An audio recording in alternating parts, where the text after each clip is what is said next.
Okay, in the last dressing dolls video, I said that I had a stack of dolls who still need to be dressed. And I did, but after I made that video, I started sewing. And the clothes that I sewed ended up on those dolls who were waiting to be dressed. And then some. And I also did other little odds and ends of dolls, so that's what I'm going to talk about in this video. The first one I did not do sewing for. This was more of completing. This is a Draculaura. He was G2 because, well, that Draculaura that Barbie's gay best friend did the face up on. And when I was presented with the doll, she had no hair.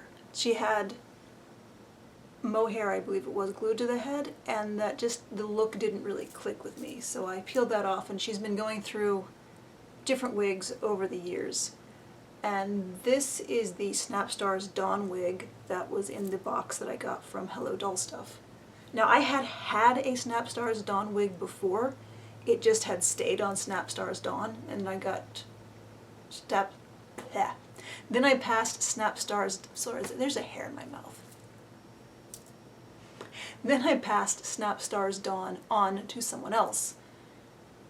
And I never even thought about taking the wig off of the doll and trying it on another doll. So when I got the box from Hello Doll Stuff that had this wig in it, it's like, you know what, I'm going to try that on the Draculaura.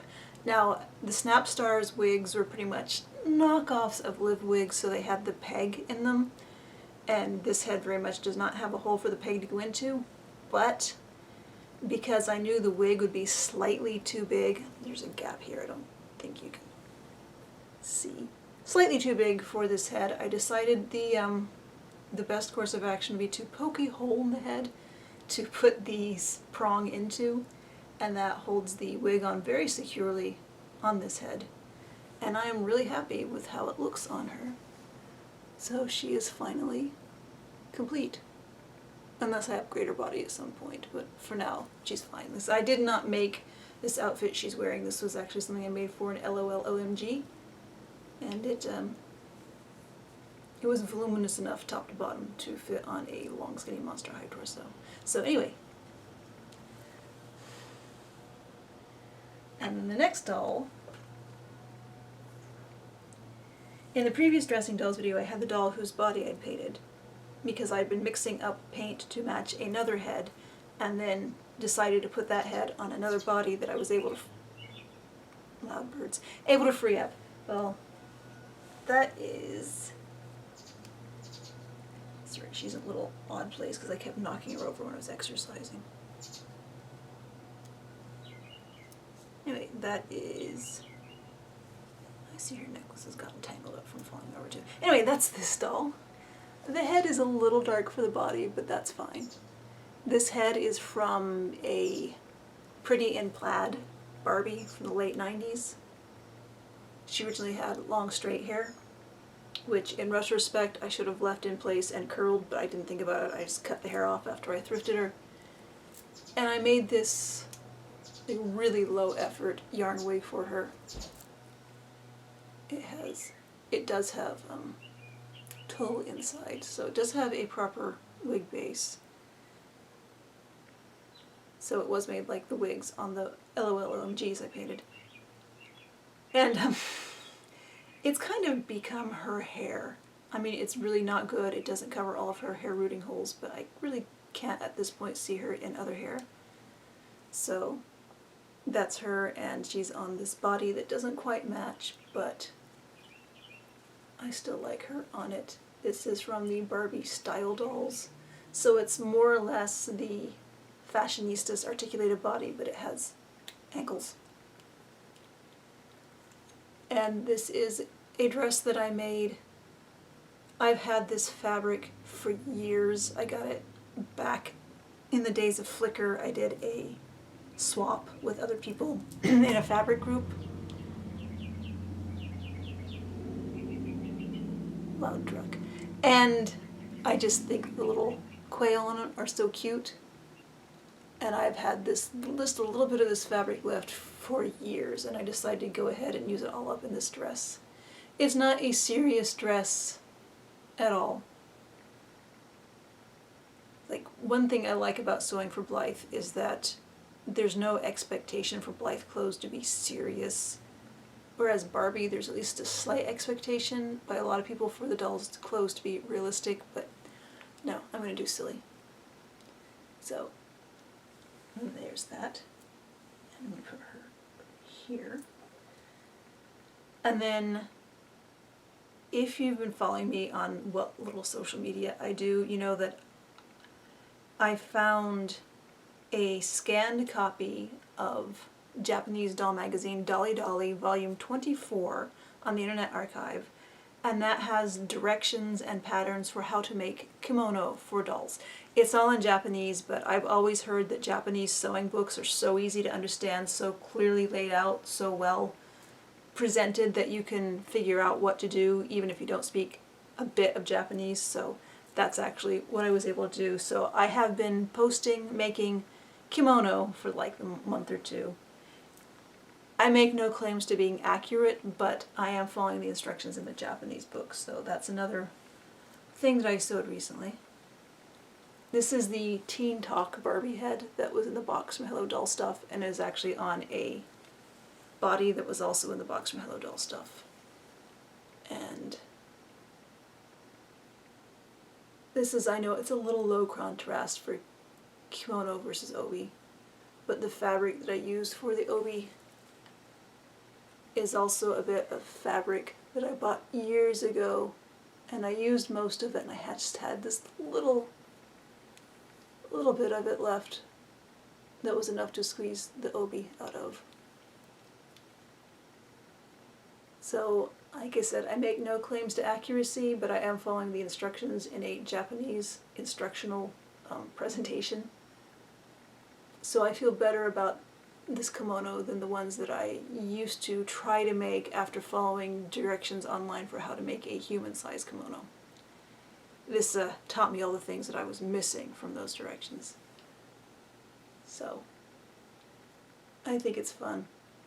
And her makeup is such an odd combination of pale purples and the dark red lipstick that I thought this fabric coordinated very nicely with it. Anyway, so that's her. Should maybe start stacking these here. And then another dress that I made to use up odds and ends of fabric that I had left is this on one of the fresh dolls that I got from Hello Doll Stuff. And it is the same basic dress style as this because I have a lot of fun sewing these dresses for dolls. I think they're fun on the doll, and I kind of make them for myself too, sort of. So this used the last bits of this purple fabric that I had and all that I've ever had of the green print. And the pink is left over from a shirt I made. Actually, this purple plaid print is also left over from a shirt I made for me. So I like using up my fabric. So I had not originally intended this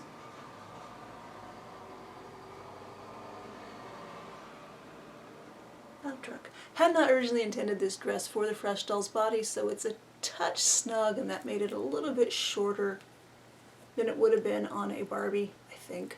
I've never actually put this dress on a Barbie yet. So I threw together some bloomers for her really fast too. So.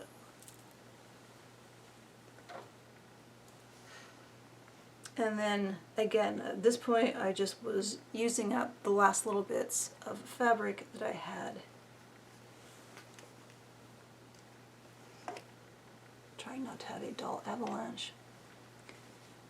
So on this one is the last little bit of this anchor print. I believe back when I was selling stuff on Etsy, I made a lot of doll dresses using the anchor print. And I just had enough to eke out a Blythe-sized bodice on this one with small sleeves. And the lining, or not lining, the interfacing around the neckline is the same white fabric as the skirt because I definitely had to make up for not having much left of the anchor print. So I had it made, it said in Blythe size, intending to put it on a Blythe or maybe a Rainbow High, but when I started dressing the dolls, I realized, I have not changed the clothes on this Ding Mei Mei for years. So she's the one who got it. And I managed to dig out the old Monster High Draculaura sailor hat that I wasn't even sure if I still had. So.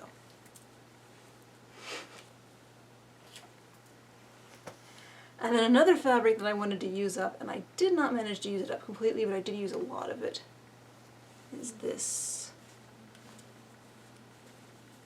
silk.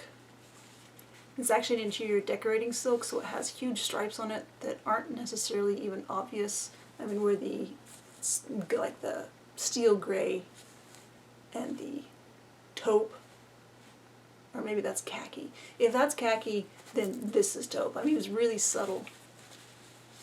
But there's like this slightly darker color here, a yellower color in the center, and then the browner color on the side. I don't know if you can see in the back. The different colors are a little more apparent where they meet at the seam. But I had used this fabric before to line a hat, so there was a big circle cut in it. And when I experimented with this skirt, this curved hem is actually the straight edge, and I gathered the circle into the waist, and that created this shape. And then I didn't want the seam, the hem, just folded over to be visible, so that's why I lined it with this. And then I put it on the Candy Girls doll on a modified Barbie body, and then I made a necklace for her really fast. And this is not at all like the kind of thing I usually make for my dolls. But it was fun, and I think it suits her pretty well. And I did not use all of this silk, there's still a little bit of it left, so I'm sure at some point I will still make an uncharacteristically brown outfit from it again, because it is so lovely to sew.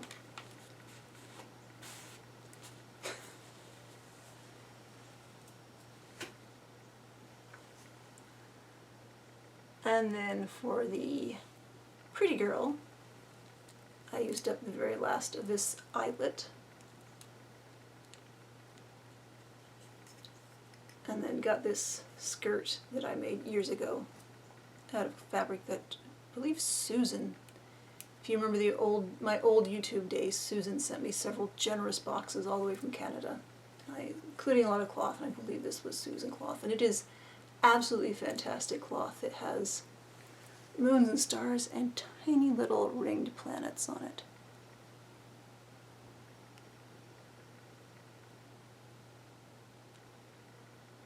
Now the pretty girl has kind of odd sized feet, so I was happy that these Creatable World boots fit.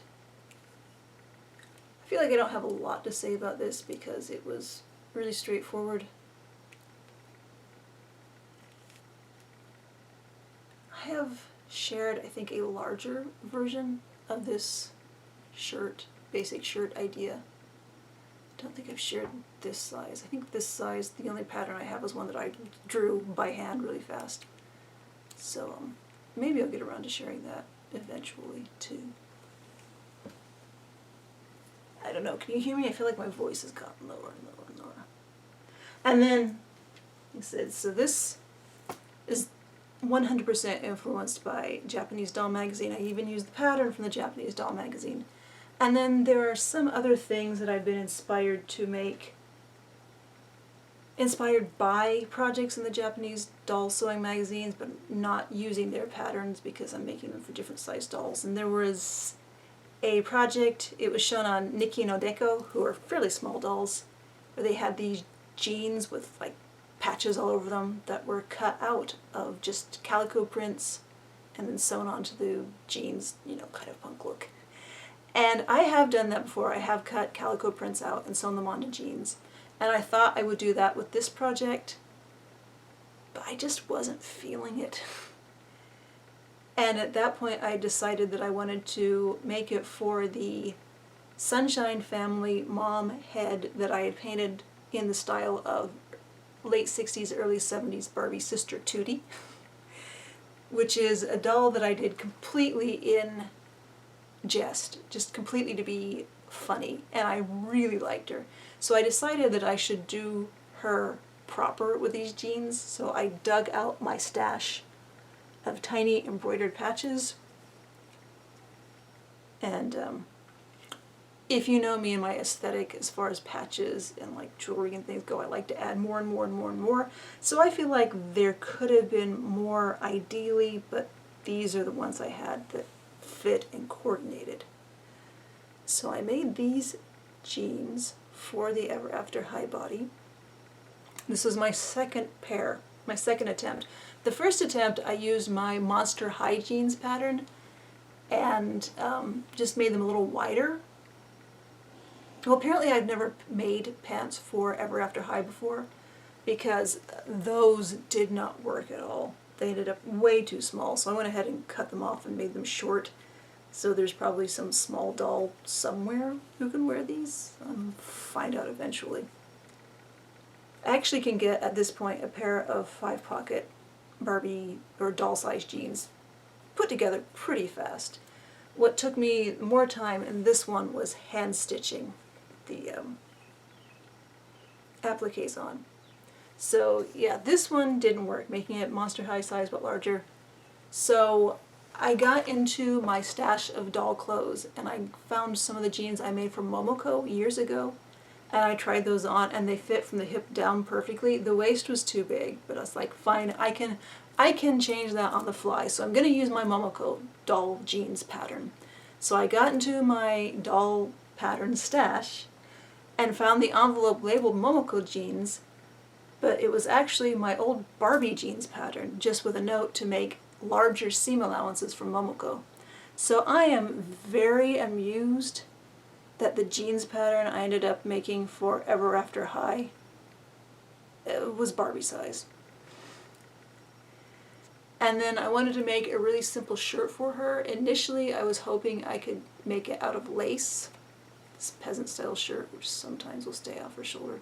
Thought I would make it out of lace, but I didn't have any lace that I thought would work. So I just used a lightweight white fabric. And I didn't, two things, I didn't use a pattern for this. I cut it freehand, although I did immediately trace what I cut, just in case it worked. And it did. And everything was cut out of that one pattern. The front, the back, which does have a seam in it, and the sleeves, all cut from the same pattern piece. And eventually I do want to get that cleaned up to share, because it's just very funny to me that you can get a doll pattern from one pattern piece, including sleeves. So yeah, I am very happy with the way these jeans turned out. I think they did work really well on this doll, who I am still so happy with how she turned out, despite being a joke. This is not the first time I have painted over the eyes on a Sunshine Family doll and ended up really liking the result. And I recently found out that the person Margaret Armstrong hand sculpted Sunshine Family, and sculpted Tootie, and sculpted Steffi, as well as a lot of other late 60s, early 70s Mattel dolls. So yeah, Sunshine Family is not a bad sculpt at all once you get past the eyes, if you don't like the eyes. I know a lot of people like the eyes, good for you, but some people don't like the eyes. So I think I like this doll way more than most people who are looking at my doll projects like this doll, but I really like this doll, and I am surprised by that. And then another project inspired by the Japanese doll magazine is this dress, which in the Japanese doll magazine was shown on a Blythe, was much shorter, had bloomers under it, and had this cat painted, I guess painted on it, because the whole point of the Japanese doll magazines is that you can reproduce the outfits yourself. So painting, if you're painting the cat, then you don't have to find the applique or a piece of fabric to cut out of. But I didn't want to do that. I did have this print from a fabric that I'd cut out years ago and saved, because I knew it would make a good applique for something sometime, and decided to use that on here. And then a little bit of trim that was actually damaged, so I thought it would also be a fun applique if I could hide the damage behind something else. And then these are also cut out of a knit fabric that I otherwise used up. So I improvised this pattern around a curvy shirt pattern that I made years ago. It didn't turn out perfect. I think the sleeves should have been wider, but it's fine. And I'm actually very, very happy with the way this dress turned out. It's not something that I think I would have thought of making on my own, but with the Japanese doll magazine for inspiration, it was easy enough to do and fun enough to make, and I think it turned out nicely. And then someday also I might share my technique for making doll tights, because there's no pattern involved. It's just kind of cutting out around the legs, and it has a back seam so the bulky seams don't show up on the sides of the legs. And I kind of modeled this over how I interpreted how Mattel made doll tights in the 90s. So I don't know if this is something that I can actually explain to other people, but I know I should try. And then we come to her hat, which is one of the things from the box from Joshi. And I just thought it seemed like it would coordinate well with this dress. So I think that's fun. And then another thing from Joshi is this crocheted shell shirt. I rerouted this doll recently. I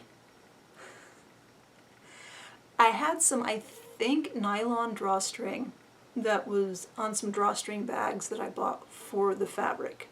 They were super cheap. I wasn't putting out a lot of money buying them just for the fabric. But, so I immediately took them apart and put the fabric with the fabric stuff and the drawstrings with the trim, and then I used one of the drawstrings on as the obi in one of the kimonos I made recently. And the drawstring in the bag, the ends had been melted. As soon as I cut it, it started unraveling. Me being me, I pulled on it to make it unravel more, and I said, wow, this texture will be perfect for doll hair. So I had to do a few more things to get it completely untangled, teased apart, and this doll was my experiment, proof of concept on that doll hair. This is one of the heads that I got from Hello Doll Stuff. And I'd say it worked out pretty well. So I dressed her quickly to take pictures in these bloomers and this shirt I'd made years ago. And then when I got the box from Joshi and found this shell, it's like, this matches perfectly with what she's already wearing. So I just layered it over everything, and there she is. Very happy with it.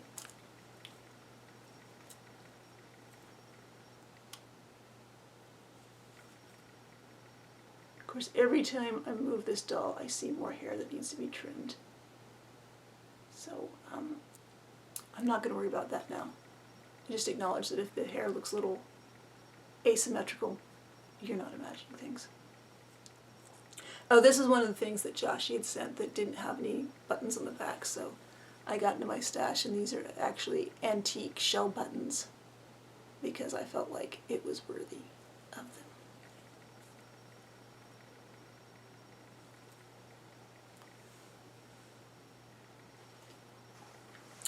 And then,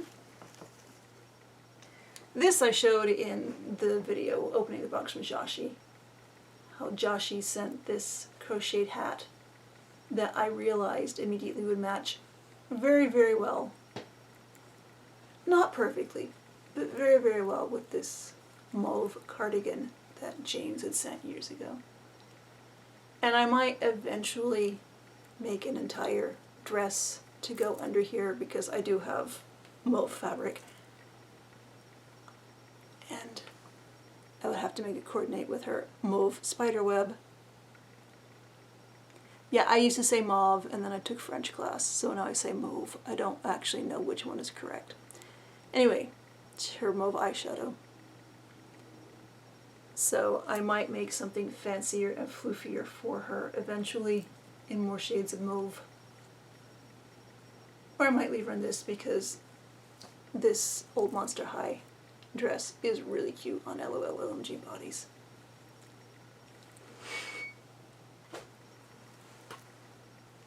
And then here is the gem that Joshie repainted. I put her in a wig really fast. I think she looks pretty good in this wig, but I don't think she's going to keep it forever because it's a little bulky. And yes, I know Gem is from the era of big hair, but we're not quite in that anymore. And then put her in one of the shirts that Joshie crocheted. I'm really not sure if I'm doing the sleeves right, because initially I had her arms coming out here, but then I noticed that there's a hole in the bottom that was just perfect for her arms also to come out of. So now she has sort of fluttery, angel-y wing sleeves on the sides. And a skirt I made years ago, and some Mattel Wrestling Divas boots, which I discovered a few years ago, fit Gem feet pretty well. So that's her current look. Like I said in the box opening from Joshie video, I might put her on a different body just so she'd have articulation, but this body is blushed to match the head, and the Gem body does have a nice sculpt, so I'm a little torn. So right now, she's going to be on this body with this hair. But at some point in the future, I might get the urge to just renovate her completely to coordinate with the face paint.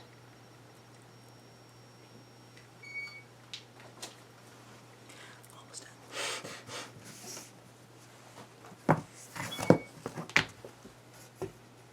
And I mentioned with some of the hats, the bigger hats, that they would go on my Disney Animator dolls. So here is one of them.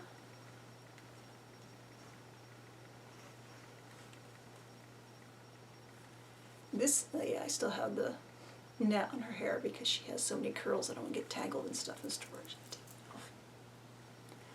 This, believe it or not, is Disney Animator Ariel. I cut off all of her red hair, gave her a wig that I believe Queen of Squid sent, just on the random off chance that I could find a doll with a head big enough for this. It's a little big for this head, but it's fine. And then I painted her eyes brown because there aren't enough brown-eyed dolls in the world. So, yes, gave her one of Joshie's hats and some goggles because it kind of has an ear flap look. And changed her clothes really fast. She had been wearing the entire outfit from this Rainbow High large doll. So strategically pinned in some places. But I was very amused. I don't know if you can see the bats have little peachy pinky mouths that are about the same color as the trim edge on this hat. So that pretty much demanded where the outfit go. I still don't have as many clothing items for the Animator dolls as I could. Most of them are things left over from when I had 60cm dolls that I didn't give to other people when I got rid of the 60cm dolls. So maybe the outfits are a little bit dubious, but I have fun.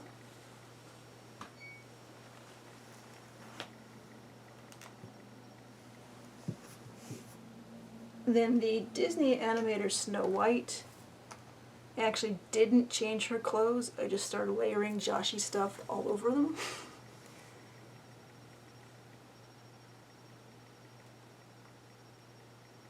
I thought about putting her in the other big pom-pom hat with the sort of camouflage color scheme,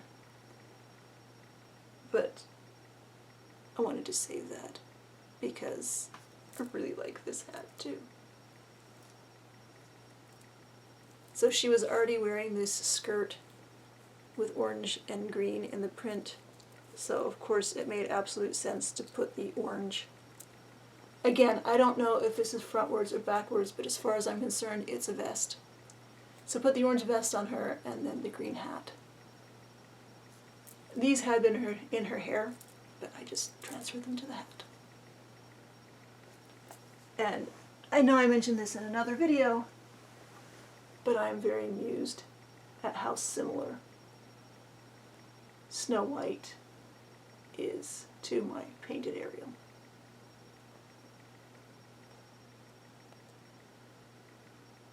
Trying to get the things, there we go.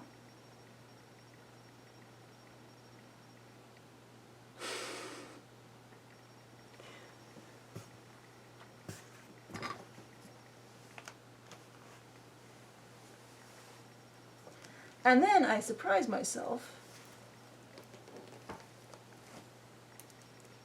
by putting another of the Joshi creations on the Sasha Baby Sandy that I amazingly thrifted here in the US several years ago. It's a little small, it doesn't really button in the back of the neck, but Sasha Baby Sandy has a weird neck, it's fine. This is something that I got when James divested a lot of Blythe-size stuff to me years ago.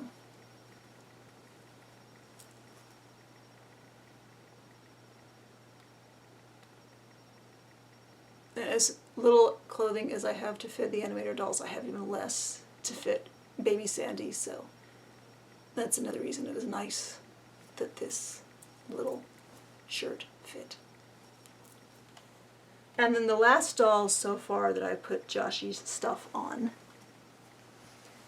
and it's really just a little thing, is my full-size Sasha, who got this probably Blythe-size hat, but I was happy to put it on this Sasha. I made this dress a few years ago actually based on a weird teddy bear dress that Queen of Squids sent me that was very spring-like.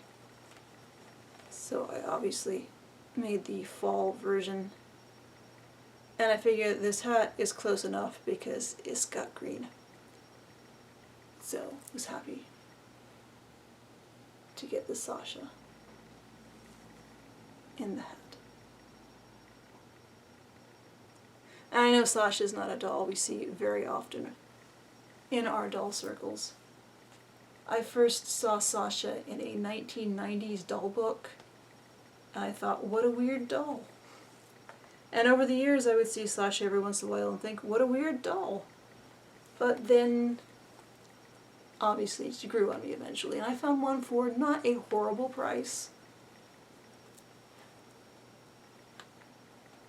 And that's her. Though I know I should probably make more clothes for her, but like I said, I'm so happy with the way this dress turned out that she's fine. And that, like I said, that's all that I've done with the Joshi crochet for now.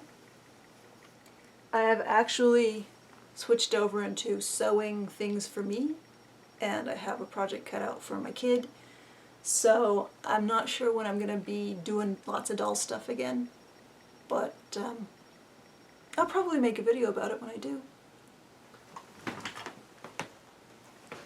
Thanks for watching.